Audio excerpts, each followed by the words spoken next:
Hey everyone, welcome back to the channel.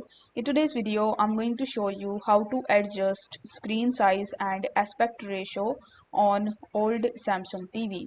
So in order to do it, you just have to configure the screen settings to your taste by adjusting the picture settings and picture mode. From the home screen, you need to press left on the remote. After that, you need to navigate to and select settings. In the settings, you just have to navigate to and select all settings. After that, you need to select the pictures option. Here, you just have to select the picture mode option.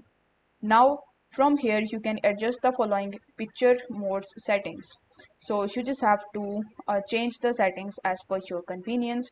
You can change among dynamic, standard, eco, movies, and filmmaker mode.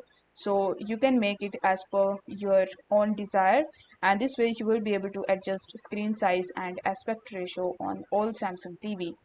I hope this video was helpful, and if it was, then don't forget to like the video and subscribe to the channel.